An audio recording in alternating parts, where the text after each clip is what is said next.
भगवान श्री कृष्ण के अमृतमय वचनों पर हम लोग सभी चिंतन कर रहे थे और पूरी गीता में आप स्थान स्थान पर कुछ ऐसे शब्द पढ़ते हैं, जानते हैं, जहाँ भगवान हम सब के लिए एक अलग तरह का संदेश देते हैं। जैसे एक संदेश है, योगः कर्मसु कौशलम। अपने कर्मों को, कार्यों को कुशलता से करने का नाम योग है। मतलब भगवान से जुड़ने के लिए कुछ और नहीं, जो करते हो, जो आप दुनियादारी में कार्य करते हो, उस कार्य को विशेष बनाओ, कुशलता से करो। एक भोजन बनाती हुई महिला भी अपने भोजन बनाने के कार्य को पूजा बना ले। अपने बच्चे को खिलाते समय उसमें अपने कृष्ण को, गोविंद को देखे। आप जो भी समाज में अपना कार्य करते हुए योगदान देते हैं, उस कार्य को पूजा बनाइए। कृष्ण कहते हैं वो योग है, जुड़ने का साधन वही है। इसलिए आप योग की परिभाषा कृष्ण के शब्दों में पढ़ें तो एक शब्द उन्होंने और कहा, समत्वम योग उच्यते। सुख हो, दुख हो, मान अपमान हो, सब स्थितियों में संतुलन बनाकर चलना, ये योग है। मतलब ये तुम्हें परमात्मा से, उस आनंद से जोड़ने का एक ढंग है। तो आप इस बात पर ज्यादा बल दीजिए कि संतुलन बना रह सके। अधिकांश रूप से हमारी ऊर्जा खर्च होती है बैलेंस बनाने में। बैलेंस बनाने में ऐसे खर्च होती है कि आप सबके अंदर परमात्मा ने एक इस तरह का ऐसी व्यवस्था की है कि आप कितने भी अशांत हो, थोड़ी देर के बाद प्रकृति अपने आप आपको शांत करना शुरू करती है। लेकिन जो लोग प्रकृति के साथ तालमेल मिलाना भूल जाते हैं और किसी बात को इतना ज्यादा सोचेंगे और इतना ज्यादा फील करेंगे, महसूस करेंगे कि प्रकृति जो अपने आप आपको शांत कर सकती है, उसको आप ध्यान नहीं देते, तो फिर आप अपने आप को शांत नहीं कर पाते। आपके पास जिस तरह से कमरे में एसी लगा हुआ है, तो उसको आप एक टेम्परेचर पर सेट करके छोड़ देते हैं। आपने 18, 20, 24 पर सेट कर दिया।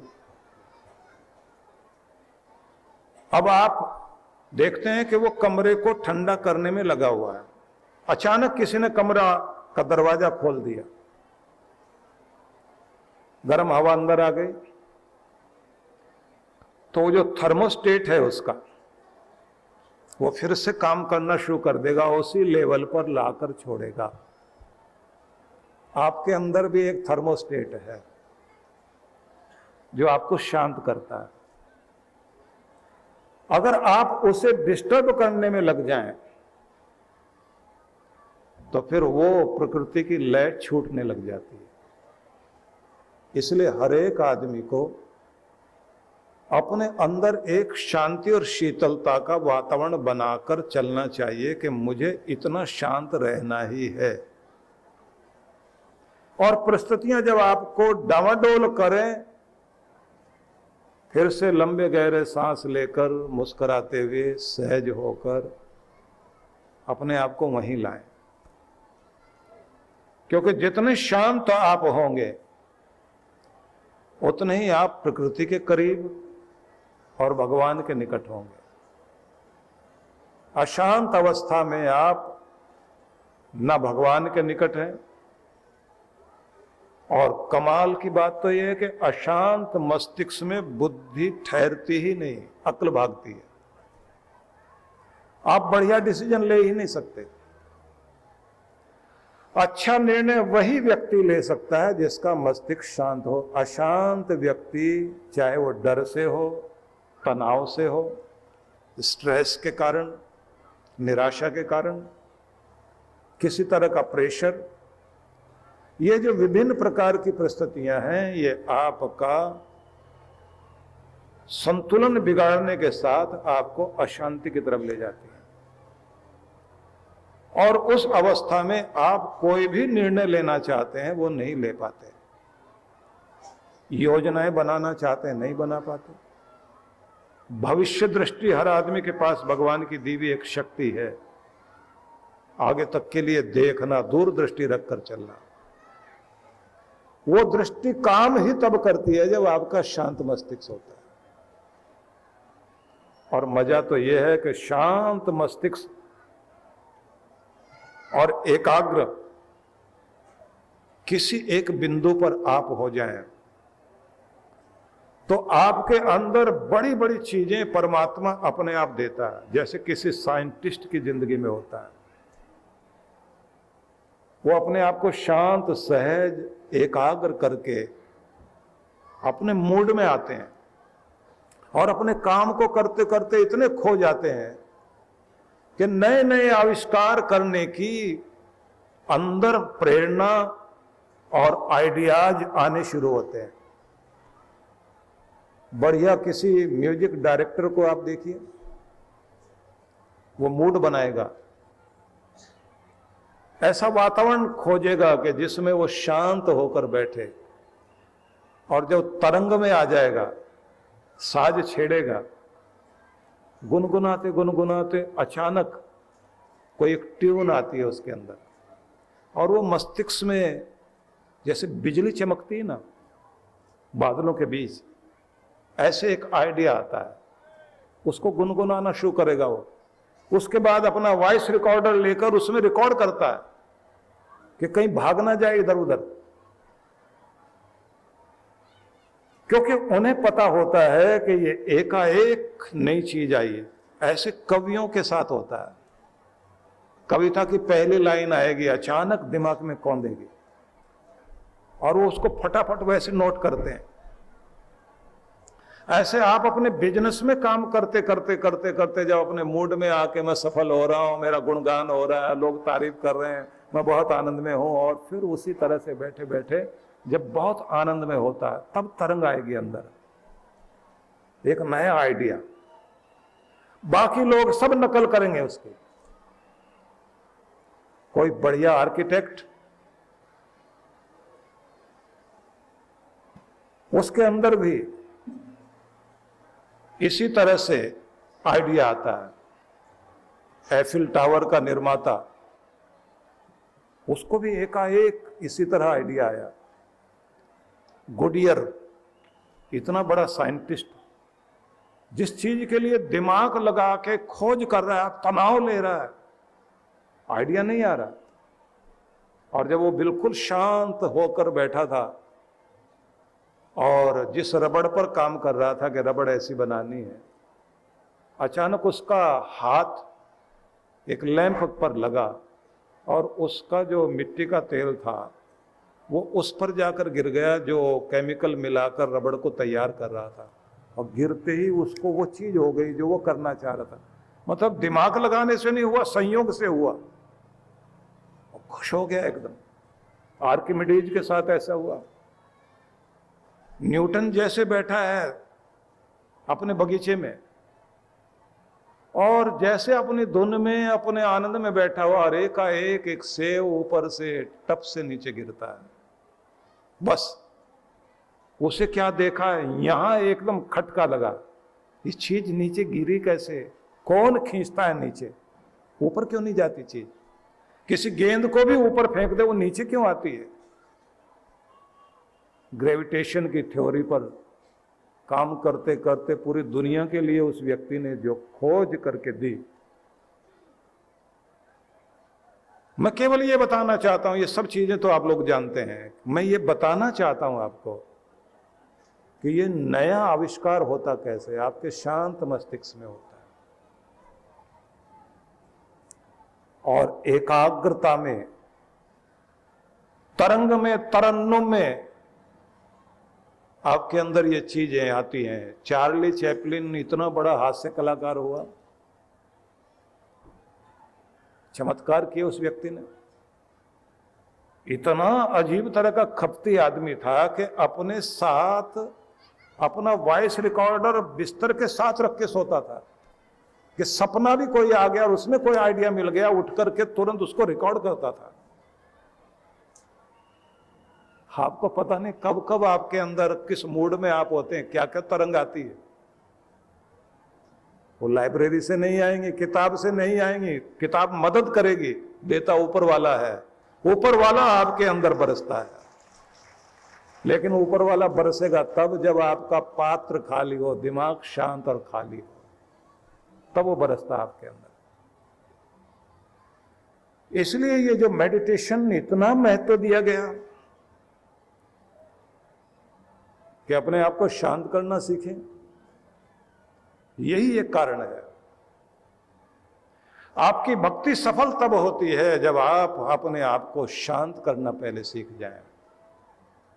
मेडिटेशन में एक विधि होती है जिसमें शिथिलीकरण कराया जाता है। जैसे आप नींद में जाते हैं ना, अपने आप को ढीला छोड़ लेते हैं, समर्पित हो जाते हैं। कृष्ण भगवान इसको शरणागत होना कहते हैं, शरणागति। शरण में आ जाओ और अपने आप को छोड़ दो, तो पूरा शरीर शांत शिथिल करते करते आप पूरा संसार का दबाव तनाव बाहर कर दें और सहज हो जाएं। तो जैसे नींद आपको एकाएक आती है, जबरदस्ती लाने से नहीं आती, ऐसे आपके अंदर ध्यान की किरण भी एकाएक आती है। आप एकदम शांत होकर बैठ गए, कब मन टिक गया और आप खो गए। वो एकाएक घटना घटती है, इसलिए इसमें कोई जबरदस्ती किसी की नहीं चलती। नींद में भी आपकी जबरदस्ती नहीं चल सकती। अगर आपको किसी दिन मूड में आ गया कि पता नहीं आज नींद आएगी या नहीं आएगी, तो नहीं आएगी।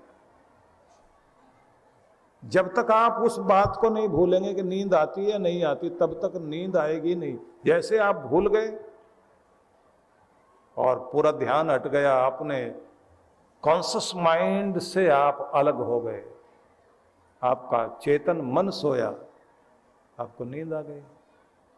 घटना घटती है कहीं। तो इसलिए ये बात याद रख लीजिए कि कृष्ण भगवान ने बहुत तरह से संदेश दिए। पूरी गीता को पढ़िए तो एक संदेश उनका समत्वम योग उच्यते, संतुलन ही योग है। और कृष्ण भगवान ये भी कहते हैं कि तुम्हें तप करना भी आना चाहिए। उन सभी तीनों तरह के तप जो वर्णन किए, उनमें एक तप मानसिक तप के बारे में बताया।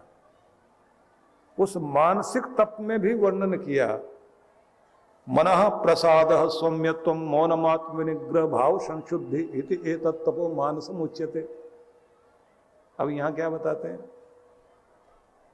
मन को प्रसन्न और संतुलित रखना, और फिर सौम्यत्व शांत और शीतल रखना। तो भगवान श्री कृष्ण के अनुसार प्रसन्न रहना, खुश रहना भी तप है। और ये स्वभाव बनाना होता है। हर पल खुश मिजाज, मुस्कुराता हुआ। मजे की बात यह है कि जिंदगी में जिस खुशी को आप चाहते हैं, उसको अगर निमंत्रण देना चाहते हैं, आमंत्रण देना चाहते हैं, तो मुस्कुराहट बनाना शुरू कर दो चेहरे पर। खुशी आपके हृदय में आकर बैठ जाएगी। जितना जितना आप मुस्कुराते जाते हैं तो आपके अंदर खुशी प्रवेश करती है और जैसे जैसे आप उदास होना शुरू करते हैं तो अंदर ठहरी हुई खुशी भी बाहर निकल जाएगी। तो क्या करें? नकली ही सही मुस्कुराने की आदत डालें। और जैसे आपके बच्चे, उनकी जिंदगी में खुशी इसलिए दिखाई देती है कि ना वो पास्ट में ना फ्यूचर में, बीते हुए कल में बच्चा नहीं रहता, ना आने वाले कल पर उसका ध्यान होता। उसका ध्यान जो वक्त चल रहा है, प्रेजेंट टाइम में उसका पूरा ध्यान लगा हुआ होता है, जिसका परिणाम ये है उसकी जिंदगी में खुशी है। हम सब जितने जितने बिजनेस में, कार्यों में बिजी होते जाते हैं, हमारी समस्या यही है, या तो हमारा ध्यान घड़ी के पेंडुलम की तरह, दीवार घड़ी होती है ना, उसका पेंडुलम हिलता रहता है, तो हमारा मन या तो अतीत में जाएगा या भविष्य में जाएगा, इधर इधर इधर इधर, या तो बीते हुए कल के बारे में सोचेंगे या आने वाले कल के बारे में सोचेंगे। बीच में हम सोचते ही नहीं, इसलिए बीते हुए कल की पीड़ाएं आने वाले समय में बुरा ना हो जाए, इस पर मन डोल रहा है, पेंडुलम चल रहा है। जब आप वर्तमान में स्थिर होते हैं, आपकी जिंदगी में खुशी आनी शुरू हो जाती है। सीधा नियम। जो बीत गया वो तो लौटेगा नहीं, जो भविष्य है वो अभी दूर है, जो हाथ में है वो तो वर्तमान है। इन क्षणों में आनंदित रहना सीख जाएं तो आप खुश रहोगे। परम पूज्य श्री सुधांशु जी महाराज के सानिध्य में विश्व जागृति मिशन पिछले कई वर्षों से जनहित को सुख समृद्धि एवं रिद्धि सिद्धि प्राप्त कराने हेतु गणेश लक्ष्मी महायज्ञ का आयोजन करता आ रहा है। इसी क्रम में इस वर्ष भी आनंद धाम आश्रम के पवित्र प्रांगण में 26 से 29 अक्टूबर 2023 तक 108 कुंडीय गणेश लक्ष्मी महायज्ञ आयोजित होने जा रहा है, जिसमें गणेश लक्ष्मी के महाजाप के साथ साथ मंत्राहुति विशेष रूप से होगी।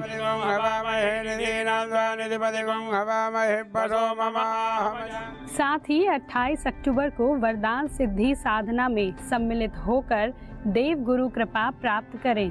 श्री गणेश लक्ष्मी महायज्ञ एवं वरदान सिद्धि साधना में भाग लेने वाले यजमान एवं संकल्पित यजमान को महाराज श्री के आशीर्वाद स्वरूप श्री यंत्र, सुमेरु श्री यंत्र, वरदान सिद्धि यंत्र एवं रक्षा सूत्र प्रदान किया जाएगा। कार्यक्रम की रूपरेखा दिनांक 26 से 29 अक्टूबर 2023 प्रातः 8 बजे। विशेष 28 अक्टूबर वरदान सिद्धि साधना एवं शरद पूर्णिमा पर गुरु दर्शन। आप सब परिवार इस कार्यक्रम में सादर आमंत्रित हैं। आप घर बैठे भी यज्ञ में भाग ले सकते हैं। यज्ञ में यजमान बनने के लिए संपर्क करें। सद्गुरु श्री सुधांशु जी महाराज द्वारा मानव सेवा को समर्पित संस्था विश्व जागृति मिशन वर्ष 1991 से धर्म, समाज एवं मानवता की सेवा में संलग्न है। यह संस्था 90 मंडलों, सेवा केंद्रों के माध्यम से न केवल भारत अपितु देश के बाहर अनेक देशों में सेवा के कार्य कर रही है। संस्था की स्थापना से लेकर अब तक विगत 30 वर्षों में जहां लोगों को सन्मार्ग पर प्रेरित करने के उद्देश्य से गुरुवर ने 7000 से अधिक प्रवचन दिए हैं, वहीं देश के राज्य की राजधानियों व प्रमुख नगरों में लगभग 40 आश्रम, 25 मंदिर, सत्संग भवन व ध्यान साधना केंद्रों का निर्माण हुआ है। दिल्ली में करुणा सिंधु धर्मार्थ अस्पताल एवं फरीदाबाद के आरोग्य धाम अस्पताल में लाखों जरूरतमंद रोगियों का उपचार व ऑपरेशन किया गया है। अनाथ गरीब बच्चों के लिए सूरत में अनाथाश्रम, दिल्ली एवं कानपुर में गुरुकुल, फरीदाबाद में ज्ञानदीप विद्यालय, मुरादाबाद में सृजन प्राइमरी स्कूल, झारखंड के रुक्का खूंटी गांव में आदिवासी बच्चों के लिए 2 पब्लिक स्कूल समेत दिल्ली में उपदेशक महाविद्यालय भी बनाया गया है। इन शैक्षणिक संस्थाओं में लगभग 2500 बच्चों को शिक्षित व संस्कारित किया जाता है। दिल्ली के आनंदधाम आश्रम में जहां वृद्धाश्रम एवं वानप्रस्थ संचालित हैं, वहीं आश्रम की कामधेनु गौशाला में 125 गौओं की सेवा की जाती है। कामधेनु गौशाला की तरह ही देश के प्रमुख नगरों में 7 अन्य गौशालाएं भी संचालित हैं। साथ ही पूजा पाठ, यज्ञ अनुष्ठान से लोगों में धार्मिक भावना जागृत की जाती है। गरीब जरूरतमंद महिलाओं को सक्षम बनाने के लिए जहां कई तरह के प्रशिक्षण दिए जाते हैं, वहीं गरीब कन्याओं के विवाह में सहयोग भी किया जाता है। प्राकृतिक आपदा जैसे कि बाढ़, भूकंप, तूफान आदि में जहां मिशन द्वारा प्रधानमंत्री राहत कोष में सहयोग किया जाता है, वहीं जैसे वर्तमान में चल रही महामारी कोरोना संकट काल में जरूरतमंदों को भोजन, राशन किट व सांसों के संकट से जूझ रहे जरूरतमंद मरीजों को देश विदेश से मंगाकर ऑक्सीजन कंसंट्रेटर बांटे गए। मानव सेवा को ईश्वर भक्ति मानते हुए सेवा परमो धर्म के भाव से विश्व जागृति मिशन के सेवा कार्य निरंतर जारी हैं। आइए मिशन के सेवा पथ पर बढ़ते कदमों में कदम से कदम मिलाकर चलें और मानवता की सेवा में दान सहयोग कर पुण्य के भागीदार बनें।